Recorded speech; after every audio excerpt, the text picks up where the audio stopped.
Hello, welcome back to the YouTube channel. I am Nick from Australia. Welcome to the West Tigers 2020 season review. It is currently Monday afternoon, November 16, 2020. Hope everyone's doing well on this Monday afternoon or Monday night, whatever you want to call it. It is currently 6 p.m. It is a top of 35 degrees here in Lismore today. Very fucking hot day, but without further ado, let's get into the West Tigers 2020 season review. And I also want to announce that probably around 8 o'clock tonight, I will be doing my State of Origin Game 3 preview, so stay tuned for that. The decider for Origin 3 is Wednesday night, so I'll be doing my State of Origin Game 3 preview for that tonight, which is Monday night, I guess you could say by then. So without further ado, let's get into the West Tigers 2020 season review. A pretty disappointing year for the West Tigers, let's face it. They missed the finals once again, and there's a couple of things that the West Tigers need to work on. It's not good enough missing the finals again for them, especially for a club like them. The West Tigers have not played finals football since 2011. I was only a kid, for crying out loud. That's pretty disappointing, you know. If you're a West Tigers fan out there, you would be very frustrated as a fan or as a supporter. It'd be frustrating, but you know, I don't know where the Tigers are going next year. They have lost a few players. They haven't really gained anybody at this point. They were going to get Adai Carr, but it just hasn't worked out. He's going to be staying at the Melbourne Storm. So, you know, it's not looking good for the Tigers next year. But let's talk about what they did this year. So, they started the year off in round one with a great win against the Dragons, 24 points to 14.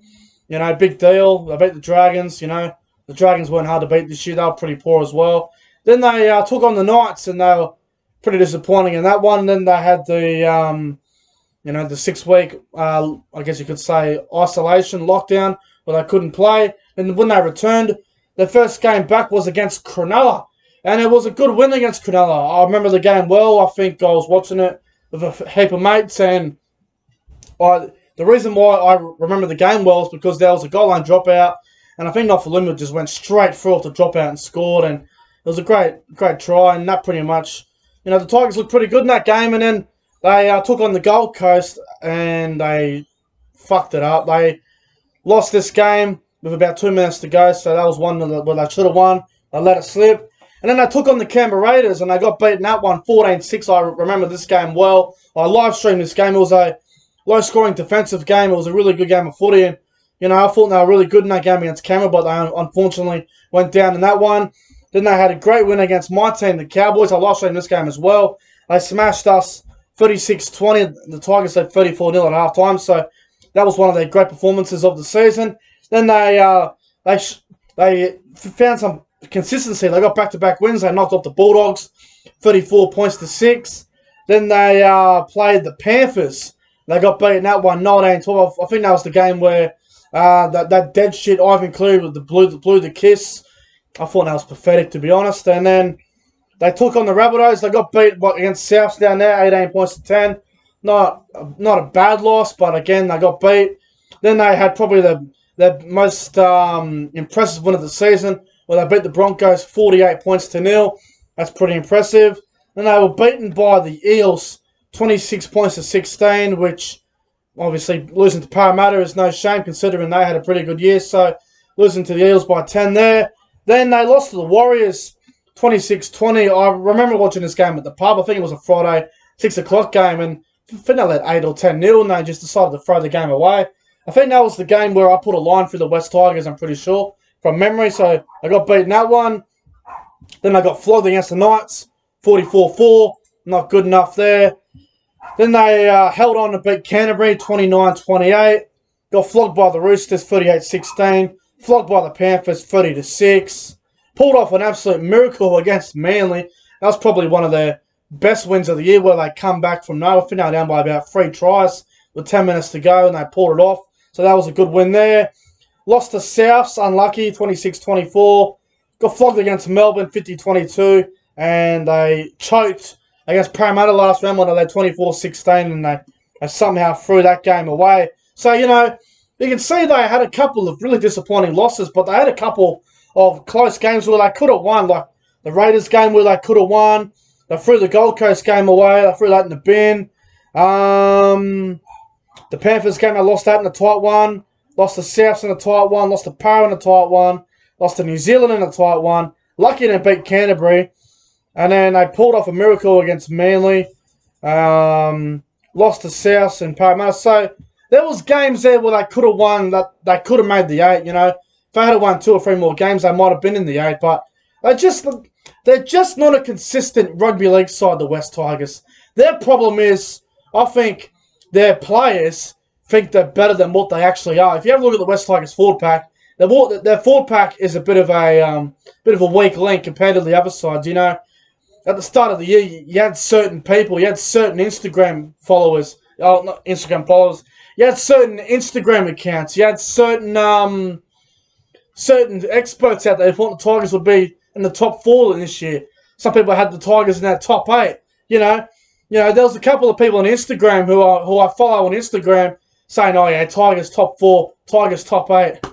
I couldn't stop laughing when I said that. I knew the Tigers weren't going to have a good season. They finished 11th, which is a little bit of a decent effort, but not good enough. You haven't played finals football since 2011. 2011! That's fucking disgraceful. The West Tigers are a failed club in the last 10 years. They're the most disappointing club of the last 10 years. They haven't done anything special. They had Benji Marshall this year again, and it just didn't work.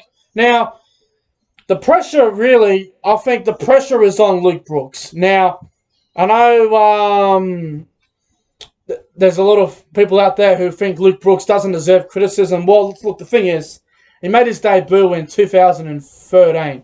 And then ever since then, he's had a pretty big rap on him. I think some people compare him to Andrew Johns, which is ridiculous. But honestly, the bloke doesn't offer much. He's a decent first-grade player. I like Luke Brooks. I think he's a decent halfback, but he's not that great of a player, what people think he is. He isn't the standard of, your George Williams, your Nathan Clearys, your Adam Reynolds. Luke Brooks is not that standard. Luke Brooks is more of, he's probably the standard of, your likes of Kyle Flanagan, your likes of, Brodie Croft, your likes of Milford. They come and go. They have their moments. They're not consistent players, which is the problem with Luke Brooks. Now, if you said to me, would Luke Brooks do well if he was on a team like the Roosters or the Storm?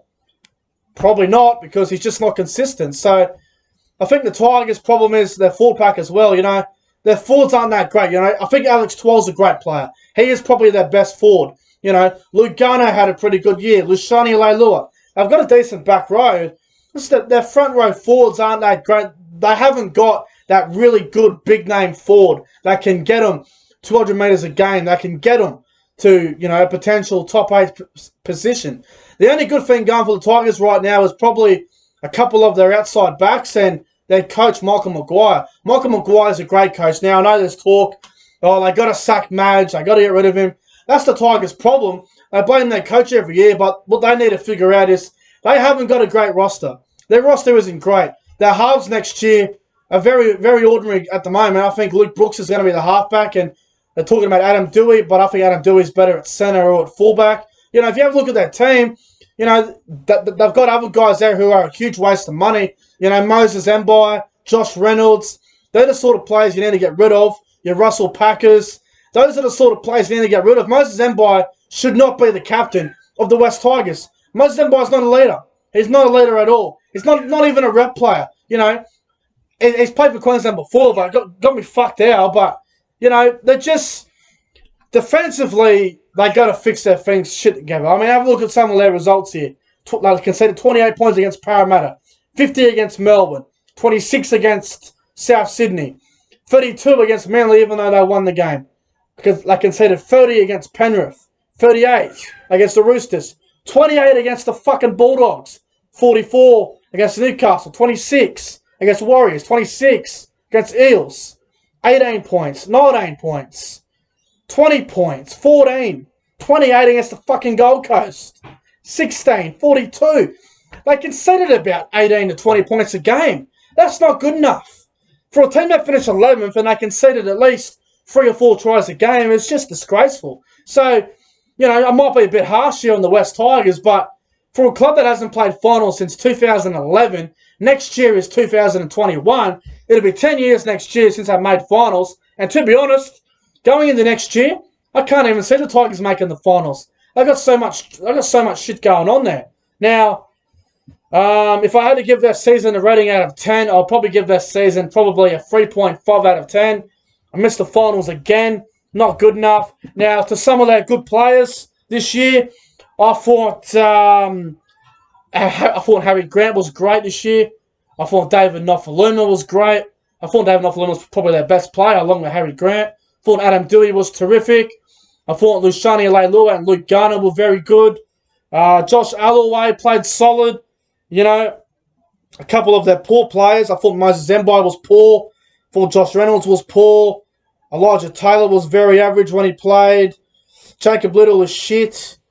Matt Eisenhuth was average at best. You know, they just don't... I mean, look at that team. They're so young. They just haven't got these consistent players. They're just not good enough, the Tigers. Jesus Christ. You look at that roster compared to a team on the up like the Warriors. You compare them to the Warriors. The Warriors don't have a great roster themselves, but at least the Warriors can show some consistency and actually back up some of their performances, unlike the Tigers. The Tigers didn't even win 4 games in a row at all this year. I don't even know if the Tigers won 3 in a row at all. Let me have a look. Did the Tigers win 3 games in a row at all this year? I don't believe they did, but I'm gonna have a look right here while I'm recording this video. Let's have a look. Nah, 2 in a row.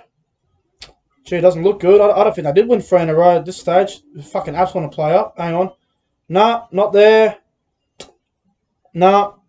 Not once this year did they win 3 games in a row. And only one time this year they won 2 in a row. That is absolutely fucked up. For a club that is in Sydney, you know, they're in Campbelltown or they're at Leichhardt, wherever they may play their games at. For a club that hasn't, you know, for a club like that, the Tigers got a big support base, to only win 2 games in a row this year once is fucking terrible. So the Tigers have got a lot of question marks going in the next year, and I think they definitely have the coach of Michael Maguire, and also another player I thought that was bad was Joey Leilua. Thought he was fucking disgusting as well. But you know, for a club that's got a good fan base in the middle of Sydney, Western Sydney or wherever it is, down there in Sydney, Campbelltown, they should be going better than what they are. They were disappointing this year. Now, their best player for mine, I'm going to give it to David Nofoaluma, and a close second, Harry Grant and Adam Doueihi. And if I had to give that worst player of the season, I would say, for the West Tigers, I'd say Russell Packer. Joey Leilua was without a doubt the worst player for the Tigers this year. He was fucking pathetic. And I'm actually gonna give a bit of criticism here to Elijah Taylor. I wasn't really a big fan of him this year, even though I really liked Elijah Taylor in his career. But you know, overall, a disappointing year for the West Tigers. I'm going to give this season a 3.5 out of 10, and how they go next year is completely up to them, but it doesn't look good. I think the Tigers might go worse next year if they don't get their fucking roster together. But anyway, guys, that's going to wrap up this video. I hope you guys enjoyed my West Tigers 2020 season review. If you enjoyed the video, make sure you guys go ahead and like, comment, and subscribe to the channel. My State of Origin Game 3 review. My State of Origin Game 3 preview will be out tonight. I'm getting out of here. I'm fucking sweating. And I'll see you guys later tonight. Have a good one.